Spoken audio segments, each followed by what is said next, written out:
And it just keeps getting better. My fantasy football team has now fallen to 1-5. Isn't that fantastic? Just absolute embarrassment. And now everyone's laughing at me. My closest friends in this league are just laughing at me. The guy who I defeated by 0.01 or whatever you want to say margins, he is laughing at me. But before we get started, to make me feel better, hit that subscribe button. Especially if you want to see more content and grow this channel. Anyways, let's just get right into it.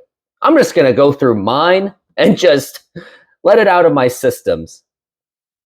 So my team fell, even with the efforts of Justin Herbert and Tony Pollard, they fell 113.3 to 107.6 against the Macaroni and Cheese, who is now 3-3. Looking at the box score on this one, Pat Mahomes, 17.3, but not doing his typical Pat Mahomes things. And my team, I didn't even have a running back to work with. Zach Charbonnet was my other running back because I don't have Mac Breida anymore since Saquon Barkley is back. So my team is just completely riddled with injuries. And his kicker, Harrison Butker, kicks field goals. Great. Now let's go into the next game. Then it was Chase These Nuts, the guy who I beat in the championship round last year. He is still undefeated, 102.2 to 94.5. Nigbus with attitude is now 1-5, just like me. And how did it happen? It was St. Brown of the Detroit Lions that carried the team to a victory. And Jalen Hurts' 19.9 just wasn't enough for the Nigbus with attitude. And then Fam Price, he edged out a victory against the Epic C Films, one of the guys who was laughing at me for losing. 116.9 to 95.7. Fam Price had Tyreek Hill and a bunch of other guys that are pretty good. Epic C only had Swift and Tyler Lockett, so he couldn't really do much on that. Then we go to this matchup.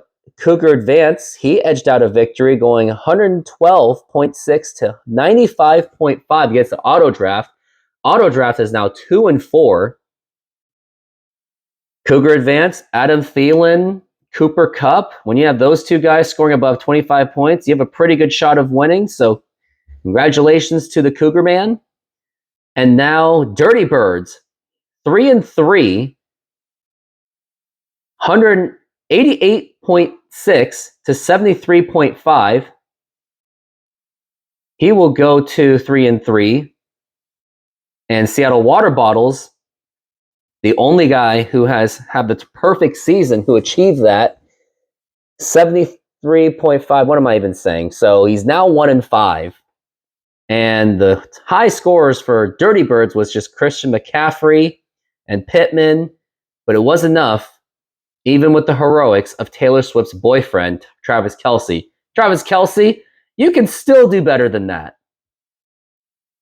And then Bella Check Yourself, a dominant victory, going 5-1.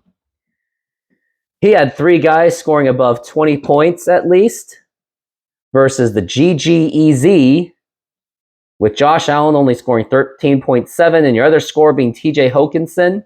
You ain't going to win that game. Now let's go into league standings. We've got, in the first seed, Chase These Nuts, 6-0. Bella Check Yourself, 5-1. Fam Price, 5-1. Epic C Films, 4-2. Macaroni and Cheese, 3-3. Dirty Birds, 3-3. And Cougar Advance, 3-3. So there's a deadlock between those 3 teams. And then we got Auto Draft, 2-4.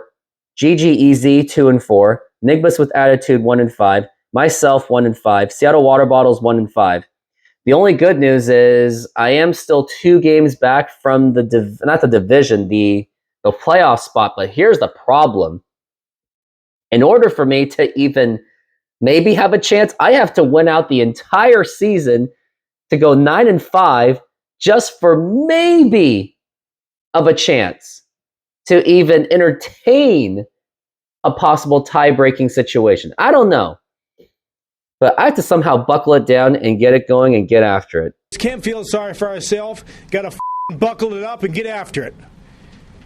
Tired of damn losing this every night and we bust our ass. It's got to be a total team effort to turn this thing around, and that's it. But anyways, that is it for the video.